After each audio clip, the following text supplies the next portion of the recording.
economy strategy, but after hearing, I think, like 2.5 presentations, I think my colleagues in the provinces did a brilliant job in already explaining to you what this biodiversity economy is about. Indeed, the scope can be quite large, but for now, Biodiversity Economy and Sustainable Use Unit of the National Department of Environmental Affairs will be taking this economy in bite sizes, with our focus at the moment being on the animal wildlife economy, as well as the bioprospecting and biotrade economy.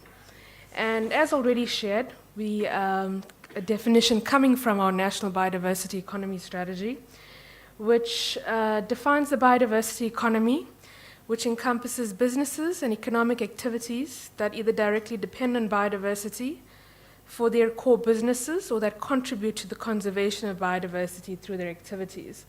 This definition has two parts, with the first part directly talking to the consumptive aspect of the biodiversity economy, and that's your consumptive wildlife economy and your bioprospecting economy, and then the latter talks largely to your ecotourism subsector of the biodiversity economy.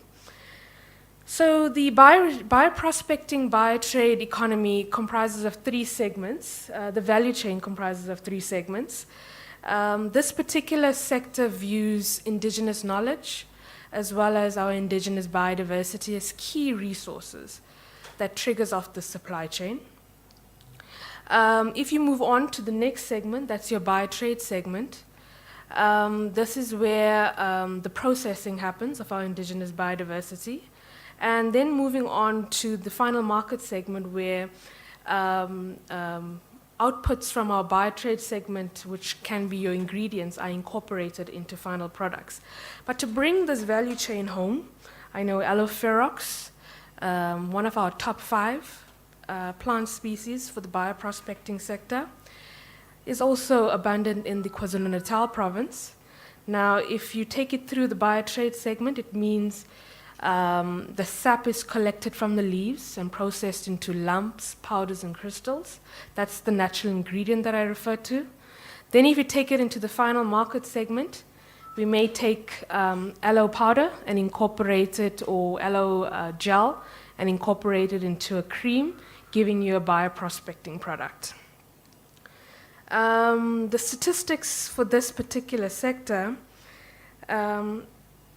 they're pretty much moving statistics, but I welcome you to prove us wrong.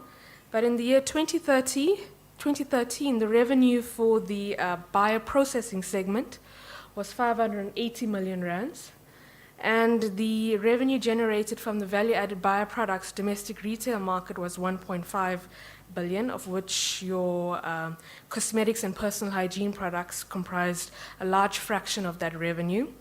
But a quick take-home statistic is that, coming from our lab, the recent statistic for this space was that it contributed to 0.3 billion to agricultural GDP, of national GDP. Like I said, it's a moving statistic, and I welcome you to assist us in sizing the sector in the best possible way. Well, I picked up that there's a lot of wildlife sector experts in the room, so I'm not going to spend too much time in unpacking this particular value chain, given the time constraints to complete the session. But as you're aware, also comprising of 3 segments, the resource farming and final market segment. And in terms of the final demand segments, such as your hunting, your both domestic and international hunting, as well as other type of wildlife products, in the year 2030, it amounted to 10 billion, but I know my colleague just mentioned just before me that just the KZN province generated 5 million, or 5 billion if I'm not mistaken, just on the ecotourism side to things. But also a statistic updated in the recent lab, or Pakisa, was that the wildlife economy sized to 2.9 billion to agricultural GDP. So given our focus for these two subsectors of the biodiversity economy, we have a strategy of which a lot of my colleagues have mentioned, aligned, and also discussed how their current and future efforts in terms of delivering or achieving the targets set out in the strategy. The vision simply is for optimized economic benefits from the sustainable use of South Africa's biodiversity, and its mission is to enhance and create new and inclusive opportunities for economic growth through biodiversity-based initiatives. And the goal is that by the year 2030, very aligned to the timeframes of our National Development Plan, is that South Africa's biodiversity economy will achieve an inclusive average annualized GDP growth rate of 10% per annum. And this particular goal you'll see when I share with you the outcomes of our biodiversity Phakisa pretty much was consistent for both of the subsectors' outcomes from that particular engagement. The targets for these two sectors are centered around conservation area expansion, jobs, equity, empowerment and ownership, as well as sustainable use. And the strategic transformative enabling interventions for the sectors, both sectors that is quite multidisciplinary and quite diverse in the sense of it taps into collective ownership, regulatory optimization, institutional and organizational architecture, where some of the actions there is to develop an effective and efficient government supporting institution for both industries. It also taps into enhancing research and development, attracting investment and access to finance, as well as the promotion of exports and foreign income, enhancing education and skills development, technology exchange, entrepreneurship, economic transformation initiative, and advocacy for both industries. It's quite a mouthful, but you will see in our implementation plans it becomes a little clearer in that it's centered largely on, ultimately, all of these enablers will assist in achieving economic growth, sustainable use, as well as job creation for the biodiversity economy. So where we're at in terms of this national biodiversity economy strategy, because when I mentioned the Phakisa, the approach or the methodology for the Phakisa was centered around implementation of the strategy and quick, fast implementation. So we need to feel quick wins from now and going into the next 3 years. So in other words, to kickstart the implementation of the strategy. So the next steps for this strategy is to update and to get the next stage of cabinet approval and finally launch the strategy, officially launch the strategy. So the biodiversity Phakisa, I'm sure a lot of you here today were key participants in this particular Phakisa. It wasn't a large complement, but I know that we engaged with experts along this time frame. It was 5 weeks long. The first week, just to give you an insight, the methodology was very similar to the methodology used for the Oceans Phakisa. The first week was spent pretty much tabling the issues and prioritizing the major issues for the wildlife and the bioprospecting sectors. I'm sure in the the communication this Phakisa, you may have also heard about the coastal and marine tourism lab or Phakisa or segment or work stream of this particular Phakisa. It was a collaboration between the DEA and the Department of Tourism. But for the purpose of this presentation, I'm just going to focus on the wildlife and the bioprospecting outcomes. But like I said, it was 5 weeks long. The first week was tabling of issues and prioritizing the major issues preventing growth in the sector. Then in the second week, we became more solution-orientated and started to develop initiatives that could address some of these challenges in the sector. And then going on from week 3 to 5, that's when the Phakisa went to the next stage, and quite an intense stage, to develop a 3-feed plan to be able to do quick, fast implementation to achieve quick, fast results for both sectors. Like I said, the vision of the strategy or the goal of the strategy pretty much follows through the implementation plans of the strategy. Again, For the bioprospecting sector, the vision was that South Africa is globally recognized for the sustainable and inclusive commercial use of its biodiversity. The objectives were centered around economic growth, transformation, and sustainability. In terms of economic growth, they want to take a GDP contribution growth from 309 million to 1.7 billion by the year 2030, and to grow from 6,200 jobs to 16,200 jobs. In terms of transformation, 30 to 50% of South African bioprospecting products must have community involvement in the supply chain. So we want to see more communities involved in converting your aloes to powders, crystals, and lumps. There must be product development in the informal sector by focusing on traditional knowledge holders, communities, and members of the informal market. And we want to diversify the market by promoting enterprise development and increasing accessible funding for new entrants.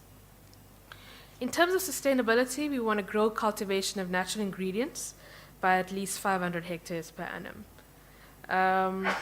I believe in all of these three strategic objectives, there's opportunity to conceptualize projects for the implementation of this project, especially at a provincial level.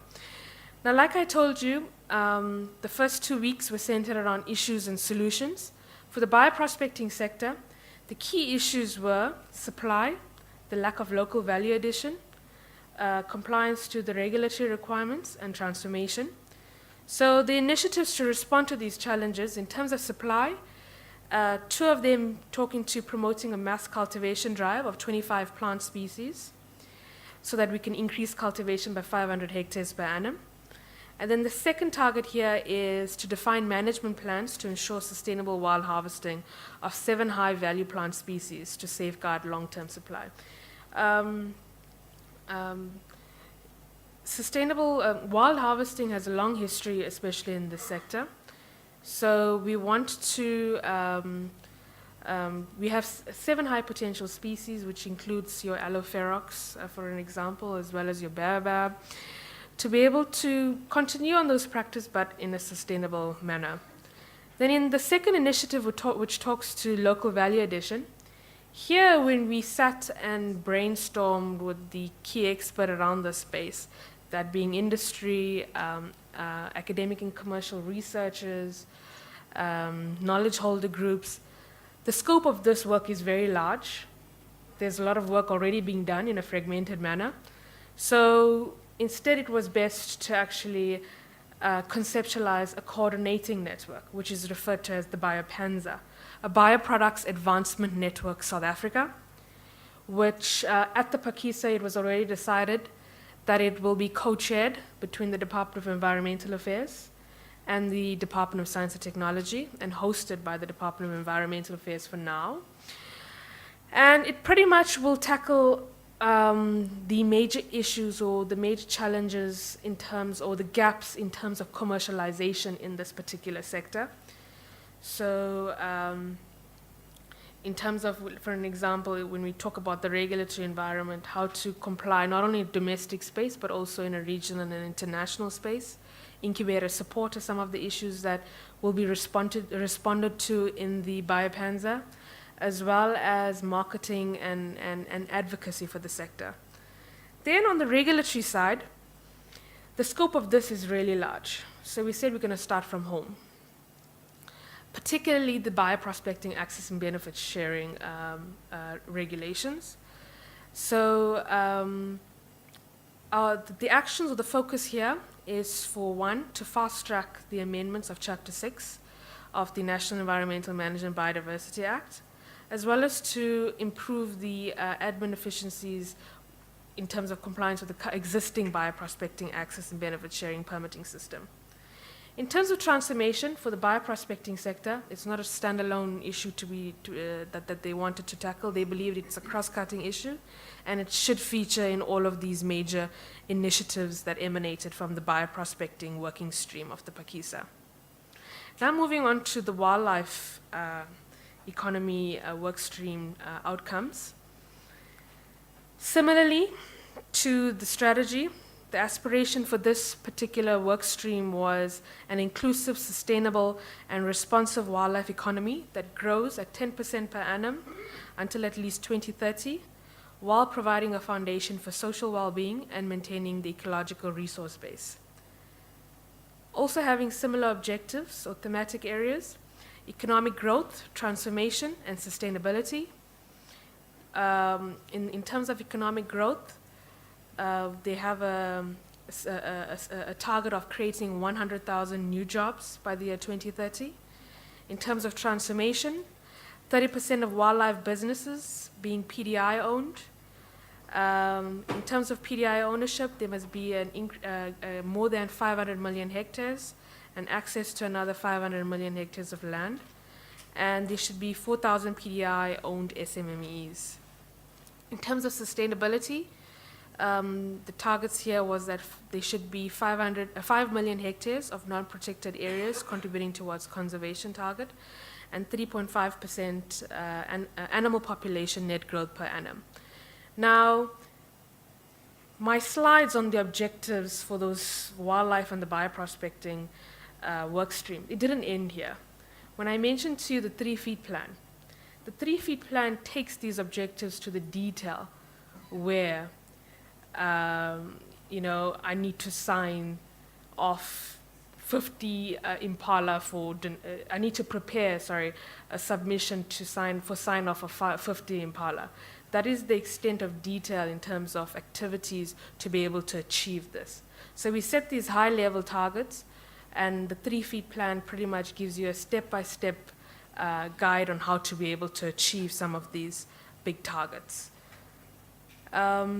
This particular slide gives you an overview of the initiatives. Unlike the bioprospecting sector, which had, I think, 6 or 7 broad initiatives, the wildlife economy work stream had roughly 15 initiatives in the areas of transformation, economic growth, and sustainable use. And roughly, in terms of, like I said, at a national department level, we can't do this alone. It's going to be a national department and as well as the various stakeholders of the biodiversity economy. But, the strategy talks about annual reporting, and our reporting on the implementation of the strategy will be, as I've mentioned, centered around GDP growth, cultivation, in the case of the bioprospecting sector, also biopanza activities and regulation implementation. But, in terms of GDP growth and jobs, those major indicators will contribute to that 10%, as well as in terms of creation of jobs in the bioprospecting sector, we see a large bit coming from cultivation and wild harvesting. And then for the wildlife sector, also the major indicators being GDP and jobs, where in terms of GDP, wildlife estates will contribute towards that 10%, additional game meat will contribute towards that 10%, as well as new SMMEs, which will contribute 2.5% of that 10% GDP growth rate. In terms of that statistic of 100,000 jobs by the year 2030, it's seen that additional wildlife estates will contribute to 70,000 jobs of that 100,000 target. And the game meat initiative will contribute to 19,000 jobs, and new SMMEs is envisioned to contribute 11,000 new jobs to that target. But that's pretty much a snapshot. I think this presentation would have been much better at the beginning. I tried. But I also feel comfort based on the details shared by some of the presentations that I've heard on how the provinces are working towards achieve some of these targets. So I hope that by the end of the session now, you can understand our national plans and how the provincial efforts are linking towards some of our targets. Thank you.